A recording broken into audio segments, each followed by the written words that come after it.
15절부터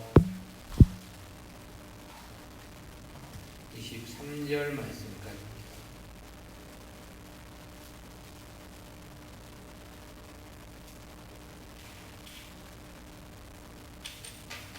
제가 봉독합니다. 우리의 대적이 자기의 뜻을 우리가 알았다함을 들으니라. 하나님이 저희의 꾀를 패하셨으므로 우리가 다 성에 돌아와서 각각 역사하였는데, 그때로부터 내 종자의 절반은 역사하고 절반은 갑옷을 입고 창과 방패와 활을 가졌고, 빈장은 유다 온 족속의 뒤에 있었으며, 성을 건축하는 자와 담보하는 자는 다 각각 한 손으로 일을 하며 한 손에는 경기를 잡았는데, 건축하는 자는 각각 칼을 차고 건축하며 나팔 부는 자는 내 곁에 섰느니라. 내가 귀인들과 민장들과 남은 백성에게 이르기를, 이 역사는 크고 넓음으로 우리가 성에서 나누어 산 거가 먼저, 너희가 물론 어디서든지 나팔 소리를 듣거든 그리로 모여서 우리에게로 나아오라. 우리 하나님이 우리를 위하여 싸우시리라 하였느니라.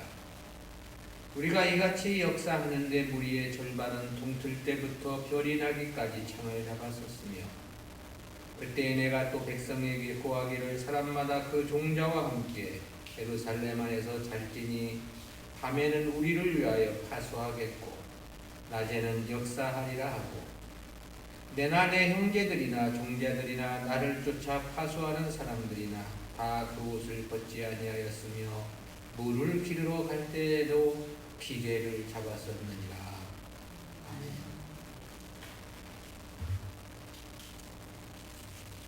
네, 앞에 4장 7절부터 14절은 대적들의 무력 공격에 대비해서 느헤미야가 백성들에게 무장을 시켜 방비한 사건에 대한 보도였죠. 그 결과 대적들은 침략 계획을 포기했던 것으로 보입니다. 그러나 느헤미야는 경계심을 늦추지 않았습니다. 오히려 백성들에게 무장을 시킨 채 성벽 공사에 임하게 하는 특별한 조치를 취한 것으로 그렇게 진술해주고 있습니다. 그리고 전쟁을 대비한 지침을 백성들에게 주지시키며 성벽 공사를 진행해 나가는 것으로 그렇게 말씀되어 있죠.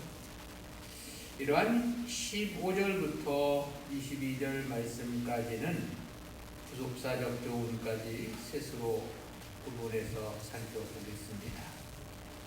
첫 번째는 다시 재개된 성벽 재건 공사입니다. 다시 재개된 성벽 재건을 보도한 15절부터 18절까지는 내용상 셋으로 구분이 됩니다. 그중 첫 번째는 대적들의 동향입니다. 이와 관련해서 15절 상반절에서 그렇게 말씀했습니다. 우리의 대적이 자기의 뜻을 우리가 알았다함을 들으니라. 이는 대적들의 계략과 관련한 말씀인데요, 자신들의 계획을 이스라엘이 알고 무장했다는 사실을 대적들이 알게 되었다, 그런 의미죠. 저들은 성벽 중건을 중단케 하고자 일부러 자신들의 계략을 노출시켰음을 앞서 살펴봤습니다. 때문에 적들과 적경에 사는 이스라엘 사람들이 10번이나 예루살렘에 와서 자신들의 가족들을 데려가고자 했다 그랬죠. 그러자 느헤미야가 백성들을 낮고 넓은 곳으로 집결시켜 무장을 시켰던 것입니다. 이러한 느헤미야의 결연한 의지와 대처에 대해 적들도 이내 간파를 했다는 거죠. 느헤미야가 백성들에게 무장을 시켰다는 것은 전쟁도 불사한다는 강력한 의지를 드러낸 것이었죠. 그러니 대적들로서는 매우 놀랐을 것이라는 생각을 해봅니다. 힘이 미약한 것으로만 알았던 이스라엘이었기 때문입니다. 저들이 쌓는 성벽은 여우 한 마리가 올라가도 무너질 것이라고 조롱을 했었죠. 그런데 성벽 중건은 벌써 반이나 진척이 된 것이었고, 그리고 이제는 무장을 하고 자신들과 전쟁도 불사한다 하니 놀랄만 하지 않겠느냐, 그런 생각을 해봅니다. 두 번째로는 하나님께서 대적들의 계획을 폐하셨다는 말씀인데요. 15절 하반절입니다. 하나님이 저희의 꾀를 폐하셨으므로 우리가 다 성에 돌아와서 각각 역사하였는데, 하나님이 저희의 꾀를 폐하셨다 그랬습니다. 하나님께서 저들의 계획을 좌절시키셨다, 그런 의미인데요. 어떤 물리적 힘으로 좌절시키셨다는 뜻은 아니고요. 저들의 의지의 역사에서 스스로 두려움을 느껴 포기하도록 하셨다는 뜻으로 보여집니다. 하나님은 성령을 통해 성도들의 마음에 역사하셔서 중생케 하시는 역사를 하시기도 하죠. 또 어떤 때는 큰 감동과 기쁨을 주기도 하시고 위로를 해주기도 하십니다. 그런 역사는 비단 하나님 백성들에게만 있는 것은 아닙니다. 불신자들의 마음도 얼마든지 하나님의 뜻대로 움직이실 수 있겠죠. 그래서 애국왕 바로의 마음을 강팍해 하기도 하시고, 헤스본 왕 시온도 그 마음을 완강케 하심도 성경에서 찾아볼 수 있습니다. 또 다윗을 돕고자 압살롬과 그의 방백들의 마음에 역사하여 아히도벨의 모략을 패하게 하심도 볼 수 있죠. 하나님은 하시고자 하심에 못하실 것이 없으신 전능의 하나님이십니다. 때문에 대적자들의 마음의 두려움을 엄습게 하셔서 스스로 침략을 포기하게 하신 것이 아니냐, 그런 생각을 해보게 되는 거죠. 이러한 하나님의 역사하심에 대해서 느헤미야는 매우 민감하게 느끼고 있었던 것으로 보입니다. 때문에 하나님이 저희의 꾀를 폐하신 것이라고 진술을 했지 않았느냐라는 거죠.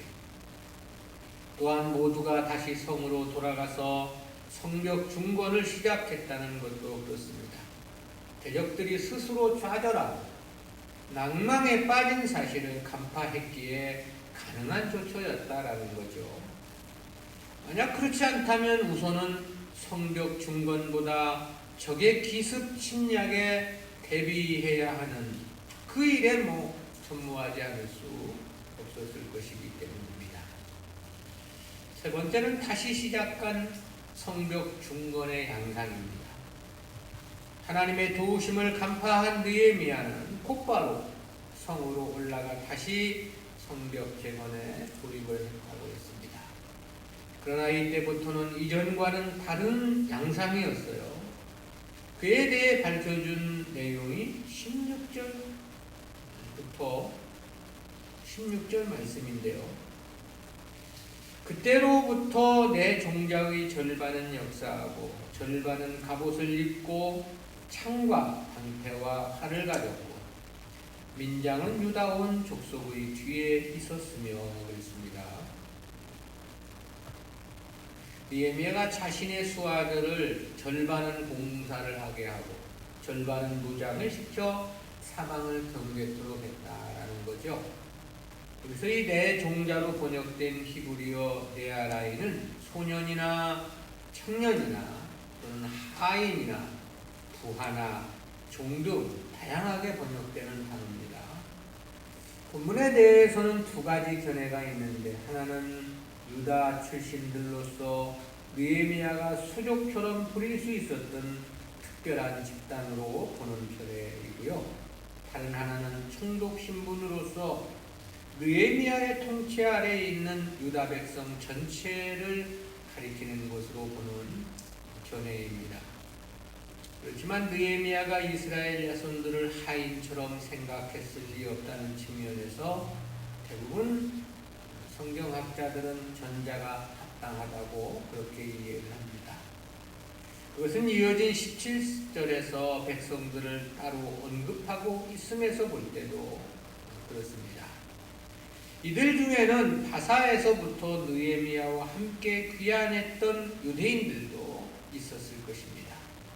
또 2장 9절에 보면 아닥사스다 왕이 느헤미야를 보호하기 위해 군대 장관과 마병을 보내기도 했음을 볼 수 있겠죠. 그리고 예루살렘에서도 공적 임무 수행을 위해 임명한 조직도 있지 않았을까 그런 생각을 해봅니다. 이들에 대한 보도는 본장 23절에서도 언급되고 있고 5장 10절 그리고 16절에서도 반복적으로 소개되고 있습니다. 그렇다는 측면에서 보면 이들도 성벽 재건에 지속적인 기여를 했던 것으로 보입니다. 이들에 대해 느헤미야가 절반은 공사를 하게 했고 절반은 무장을 시켜 경계를 시켰다는 거죠. 그리고 민장은 유다 온 족속의 뒤에 있게 했다 그랬습니다. 민장은 일정한 거주지의 지도자를 가리킨 말입니다. 이들은 자기 족속의 뒤에 있게 했다 그랬는데 그것은 이들이 자신의 족속들을 독려하고 느헤미야의 명령을 자기 족속들에게 전달하는 일을 감당했을 것으로 보입니다. 자신의 수하들에 대한 배치에 이어 백성들에 대해서는 그렇게 보도를 했습니다. 17절, 18절입니다. 성을 건축하는 자와 담보하는 자는 다 각각 한 손으로 일을 하며 한 손에는 병기를 잡았는데 건축하는 자는 각각 칼을 차고 건축하며 나팔 부는 자는 내 곁에 섰었느니라. 여기서 이 성을 건축하는 자는 성벽을 쌓는 기술자들을 가리키는 말이고요. 담보하는 자는 짐을 나르는 자라는 그런 뜻인데요. 이들은 돌을 쌓는 사람들을 도와서 무거운 건축 자재를 운반하기도 하고 또 건축 잔해들을 치우는 일을 했던 사람을 가리키는 것으로 보이죠. 그런데 이들도 한 손에는 병기를 잡았다 그랬습니다. 그러니까 모두가 무장을 한 채 일을 했다 그런 뜻이죠. 그리고 나팔 부는 자는 느헤미야의 곁에 있게 했다 그랬습니다. 그 당시 나팔은 멀리 떨어져 있는 많은 사람들에게 의사를 전달하는 하나의 도구였습니다. 즉 이는 어떤 불상사에 즉각 대응케 하기 위한 조처였던 것이겠죠.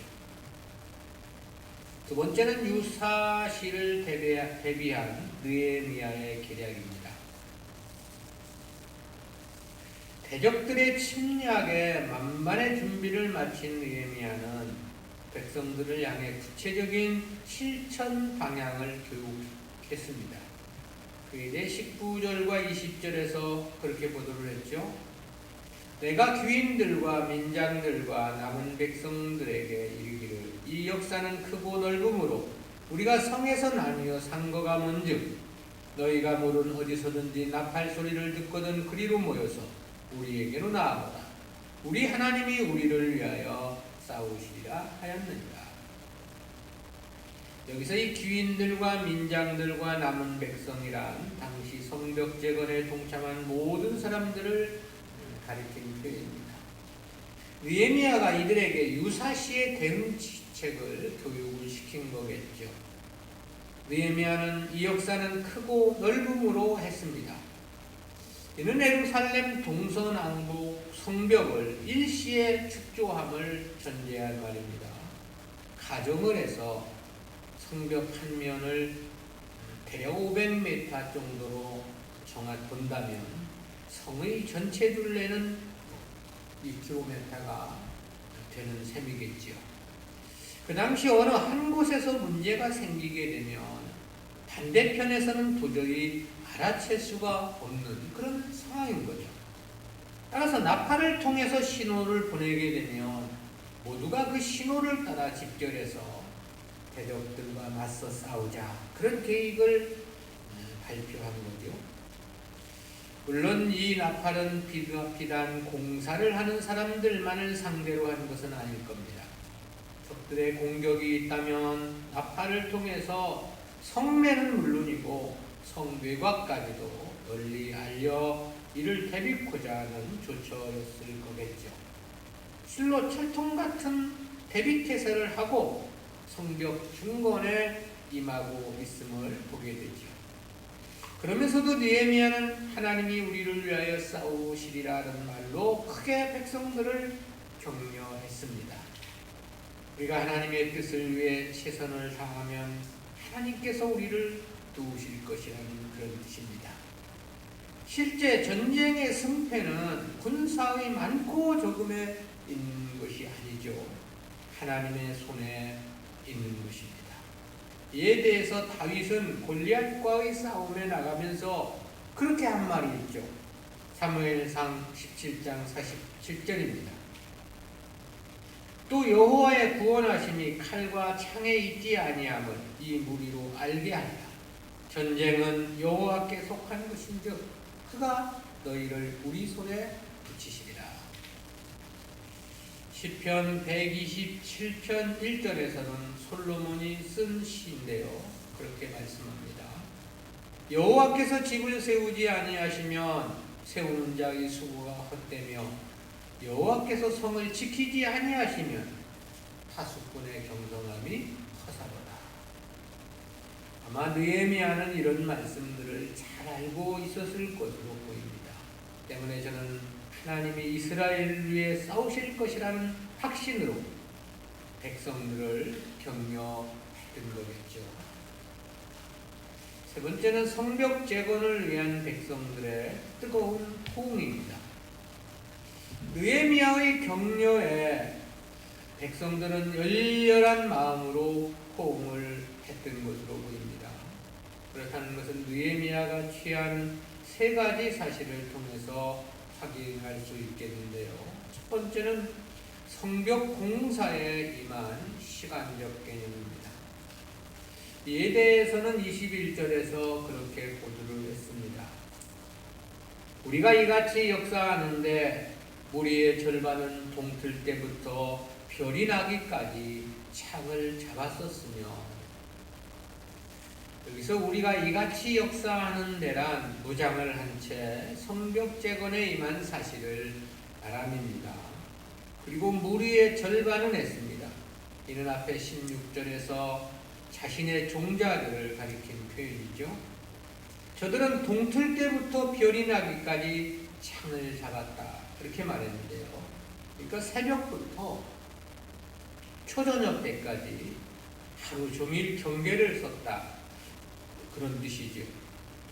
경계를 그렇게 섰다라는 것은 성벽을 중건하는 사람들 역시 그렇게 일을 했다는 뜻을 전제합니다.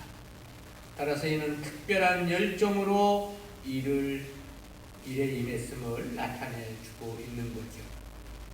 최소한 일을 한 시간이 하루 12시간을 넘었을 것이라는 생각을 해봅니다. 특히 이때는 낮이 가장 긴 한여름이었습니다. 2장 1절에서 보면 느헤미야가 아닥사스다 왕을 만난 때를 니산월이라고 했거든요. 이는 태양력으로는 3, 4월경입니다.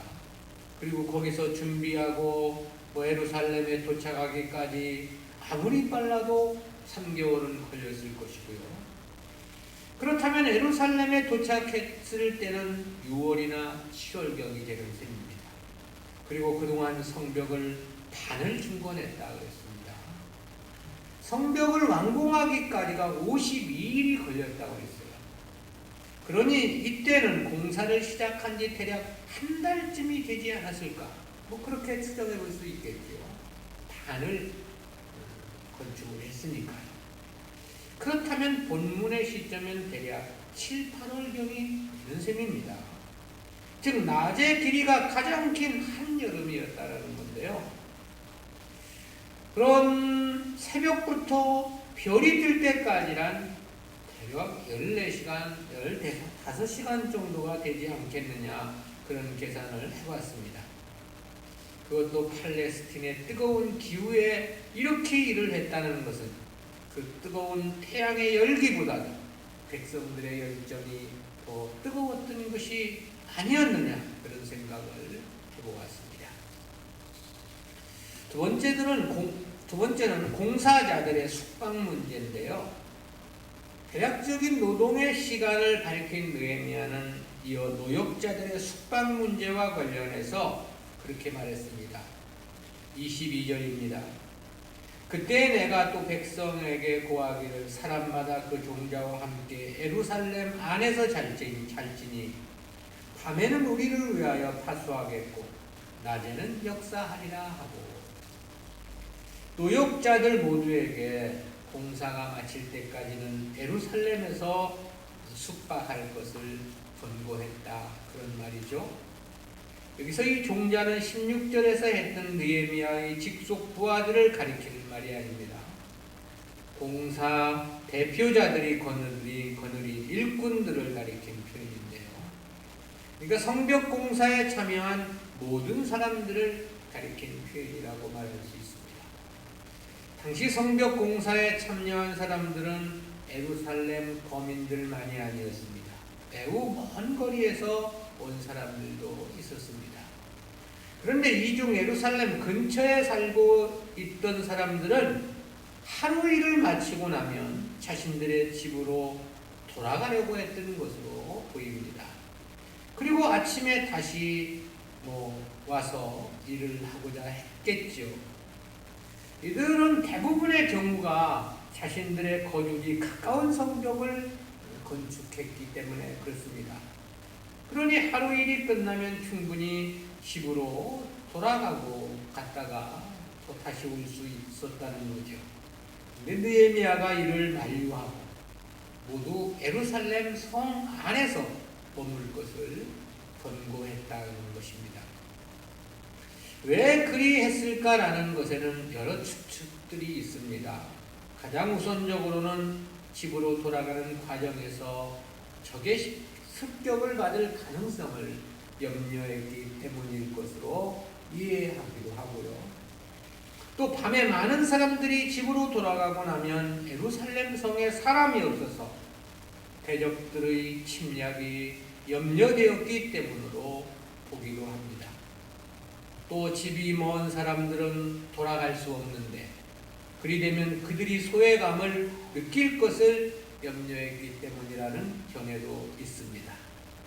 또 아침마다 돌아오는 사람들의 시간이 일치하지 못해가지고 혼란이 생기고 공사에 큰 차질이 염려되었기 때문이라는 추정도 있습니다. 모두가 다 일리가 있는 추정들이라는 생각을 해봅니다. 그리고 당시는 대적들의 공격이 매우 위중한 상태였습니다. 따라서 성벽 공사는 하루라도 빨리 완성을 해야 하는 절대절실의 이유가 있었던 거죠. 그렇다는 측면에서 보면 이러한 느헤미야의 권고는 매우 합당했다고 말할 수 있겠죠. 세 번째는 느헤미야의 측근들의 헌신입니다. 이와 관련해서 그렇게 고도를 했습니다. 내나 내 형제들이나 종자들이나 나를 쫓아 파수하는 사람들이나 다 그 옷을 벗지 아니하였으며 물을 기르러 갈 때에도 기계를 잡았었느니라. 여기서 언급된 형제들, 종자들, 나를 쫓아 파수하는 사람들은 느헤미야 수하의 측근들을 가리킨 말입니다. 왜냐하면 이들을 가리키는 단어에는 느헤미야를 가리키는 나라는 단어가 중심에 있기 때문에 그렇습니다. 따라서 이는 느헤미야의 수하들이 하나가 되어 심히 헌신적이었음을 말해주고 있는 거죠. 그들이 얼마나 헌신적이었는가에 대해서는 두 가지를 말했습니다. 하나는 옷을 벗지 아니하였으며 그랬죠. 이는 밤에 잘 때도 옷을 벗지 않았다는 그런 뜻입니다. 그 이유는 대적들의 침략에 따른 비상시를 대비함이었겠죠. 우리도 보면 군대 생활할 때 5분 대기조가 있지 않습니까? 무슨 사건이 일어나면 5분 내에 출동하기 위해서 군복을 다 입은 채 군화까지 신은 채 잠을 자야 합니다. 이 5분 대기는. 그래서 뭐 밤에 어느 시에 훈련 무슨 문제가 생겨서 하는 게 아니라 비상시를 대비해서 훈련하기 위해서 막 급한 사이렌이 울리죠. 그럼 5분 대기조들은 즉시 군장을 메고 5분 내 연병장 안에 집결을 해야 하는데, 지금 이들이 옷을 벗지 않고 잠을 잤다라는 것은 뭐 그런 5분 대기조와 같은 그런 지금 무장을 하고 대비를 했다, 그런 거죠. 그리고 다른 하나는 물을 기르러 갈 때도 기계를 잡았느니라 그랬습니다. 여기서 이 기계란 칼이나 창이나 활 등 병기를 가리킨 말입니다. 그러니까 잠을 잘 때도 옷을 벗지 않았고 무기 역시 손에서 떼어놓지 않았다, 그런 뜻입니다. 그만큼 백성들을 보호하기 위해서 철저히 대비했음을 말씀해주고 있는 거죠. 우리는 이러한 말씀에서 두 가지 구속사적인 의의를 생각해 봅니다. 첫 번째, 성도들에게 무엇보다 하나님과 진리는 가장 큰 힘이며 위로라는 그런 교훈입니다. 그것은 느헤미야가 이스라엘을 향해 하나님이 우리를 위하여 싸우시리라고 한 이 격려의 말을 통해서 깨닫는 교훈입니다. 실제 이스라엘 백성들로서 그 어떤 막강한 군사력보다 느헤미야의 이 말은 큰 힘과 위로가 되었을 것이라는 생각을 해보게 됩니다. 왜냐하면 성도들에게 있어 하나님은 모든 것 그 이상이라고 말할 수 있기 때문에 그렇습니다. 그러기에 당시 이스라엘 백성들은 오직 그 한마디 말에 힘을 얻어서 동이 틀 때부터 별이 떠오를 때까지 성벽 중건에 매진을 했다고 한 거죠. 주님은 사마리아 소가성 여인에게 그런 말씀을 하신 바 있죠. 요한복음 4장 14절입니다. 내가 주는 물을 먹는 자는 영원히 목마르지 아니하리니 나의 주는 물은 그 속에서 영생하도록 솟아나는 샘물이 되리라. 여기서의 영원히 목마르지 않는 샘물은 진리를 가리킨 말씀이죠. 그렇다는 것은 실제로도 주님께서 저 여인에게 주신 것은 오직 진리 말고는 다른 것이 없었기 때문에 그렇습니다. 저 여인은 당시 6번째 남편과 살면서도 그도 자기 남편이 아니라고 말했습니다. 그만큼 저는 희망이 없는 절망적인 삶을 살고 있었다는 반증입니다. 그러나 주님을 만나 몇 마디 주고받는 대화 속에서 놀라운 진리를 깨닫게 되죠. 그것은 1차적으로 그동안 사마리아인들은 잘못된 신앙생활을 하고 있었다는 사실이었습니다. 그리고 다른 하나는 자기와 대화를 하고 계신 그분이 곧 메시아라는 사실에 대한 깨달음이었죠. 그는 그것만으로도 세상이 다 자기 것이 된 것처럼 큰 힘과 감동이었던 것으로 보입니다. 때문에 저는 물동이를 버려두고 동네로 뛰어들어가 자기가 메시아를 만났다며 와 보라고 기뻐 주님을 증거했던 거죠. 바울이 일생을 오직 복음을 위해서 헌신적으로 산 삶 역시 그 원인은 진리가 그에게 준 감동이며 힘이었을 것이 명백합니다. 역시 그것 말고는 저가 하나님께로부터 받은 것은 없었기 때문에 그렇습니다. 건강을 받은 것도 아니었습니다. 재물을 받은 것도 아니었죠. 그렇다고 명예나 권세는 더더욱 아니었습니다. 오직 진리뿐이었습니다. 그것은 12제자들 역시도 마찬가지였죠. 즉 진리는 하나님 백성들에게 생명이고 능력이고 감동이고 감격이고 위로이기도 한 거죠. 시들시들 축 늘어져 죽어가는 화초가 화분에 물을 두면 금방 잎과 줄기에 힘이 돋고 되살아나는 것을 볼 수 있습니다.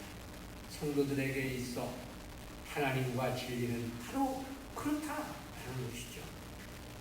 따라서 성도들에게 다른 것은 다 없어도 됩니다. 오직 하나님 한 분, 오직 올바른 진리만 있다면 저들은 세상이 감당 못할 위대한 능력의 삶을 살아가는 것입니다.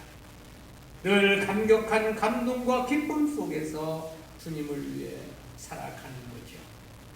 그러나 이것 말고 다른 것을 원하는 것은 그런 하나님 백성이 아니라고 밖에는 말할 수 없습니다. 교회에 나와서 육신의 것이나 세상 것을 추구하는 것은 저가 세상에 속한 사람이기 때문인 것이죠. 진정한 성도는 하나님과 진리 외에 다른 것을 원치 않는 것입니다. 하나님과 진리는 그들의 생명이기도 하고 그들의 능력이기도 하고 그들의 기쁨이기도 하며 그들의 감동이기도 하며 희망이기도 하며 그들의 모든 것이기 때문에 그렇습니다. 두 번째는 성도의 지상에서의 삶은 싸움터라는 그런 교훈입니다. 그것은 이스라엘 백성들이 칼과 창을 한 손에 들고 성벽을 중건한 역사적 사실이 담고 있는 영적인 의미입니다. 저들은 밤에도 옷을 벗지 않았다고 그랬습니다. 그 어떤 경우에도 무기를 손에서 떼어놓지 않았다고 말씀하고 있죠. 그만큼 싸움을 위한 준비태세 속에 살았다. 그런 뜻이 되는 겁니다. 그런데 실제 성도들의 삶은 언제나 그럴 수밖에 없습니다. 왜냐하면 성도의 지상에서의 삶은 전쟁터와 같은 싸움의 연속이기 때문에 그렇습니다. 성도가 싸워야 할 싸움을 생각해 보면 크게 두 가지 측면을 생각해 볼 수 있겠는데요. 첫 번째는 대내적 개념에서 자신의 옛사람과의 싸움입니다. 이 부분도 사실 그 어떤 것보다도 치열한 전쟁입니다. 자신의 성화와 믿음의 성장을 위해서는 자기와의 싸움은 불가피하기 때문에 그렇죠. 그러기에 바울도 나는 날마다 종로라고 말한 바 있고 또 내가 내 몸을 쳐 복종하게 한다고 말하기도 했죠. 그럴 수밖에 없는 것은 우리는 모두 죄에 오염되어 전적 타락한 상태에 놓여 있기 때문에 그렇습니다. 따라서 우리의 육신으로부터 분출되는 욕구들은 대부분이 하나님의 뜻과는 맞지 않습니다. 그러면서도 그러한 욕구나 욕심들은 마치 마르지 않는 샘물처럼 끊임없이 우리 육체를 통해서 분출되고 있죠. 그러므로 자기와 싸우지 않고서는 신앙의 성화 성장은 불가능한 것입니다. 따라서 성도의 지상에서의 삶은 도저히 멈출 수 없는, 멈추어서는 안 되는 싸움의 연속이다라는 거죠. 호흡이 있는 한 멈출 수 없는 싸움이다. 그것이 곧 성도의 신앙생활의 본질이기 때문에 그렇습니다. 두 번째는 대외적 개념에서 왜곡된 진리, 그릇된 교회와의 싸움입니다. 실제 하나님 백성들의 삶은 신구약을 물론 막론하고 전쟁이었다는 것이 정답입니다. 세례 요한도 싸웠고 예수님도 싸웠습니다. 12 제자들도 싸웠고 바울의 일생도 처절한 싸움터요 전쟁터였습니다. 역시 그럴 수밖에 없는 이유는 충분하죠. 그것은 1차적으로 사단이 이 세상 공중 권세를 잡고 있기 때문입니다.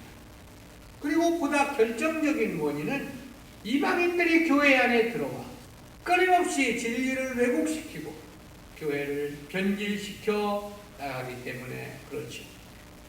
때문에 계시록에서 밝혀주고 있는 신약교회, 복음의 역사는 그야말로 처절한 싸움터입니다.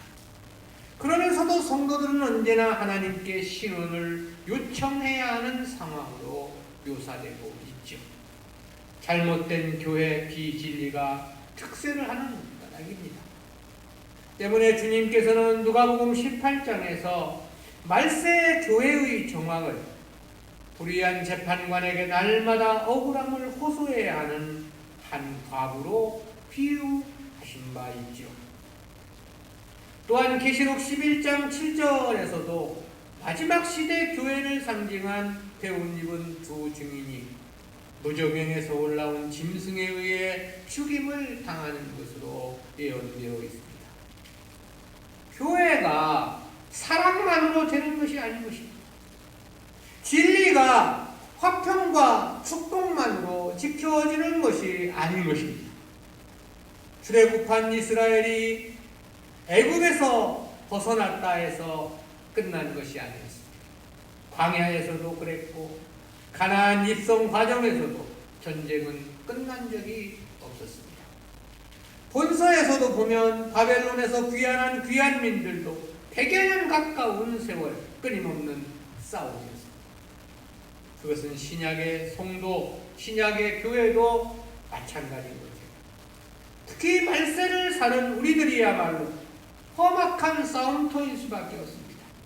모든 교회가 사단이 넣어준 인본주의, 세속사상의 쓰나미에 뒤덮여가고 있기 때문에 그렇습니다. 우리가 진리에 대한 바른 깨달음에 이르러야 하는 중요한 이유입니다. 모르면 우리들도 속수무책 떠밀려 갈 수밖에 없기 때문에 그렇습니다. 진리의 등불을 밝혀야 합니다. 끊임없이 배우고 또 알아가야만 합니다. 또 싸워가야만 하는 거죠. 그래야만 우리가 교회를 지킬 수 있고 자신을 세상으로부터 지켜낼 수 있기 때문에 그렇습니다. 기도합니다.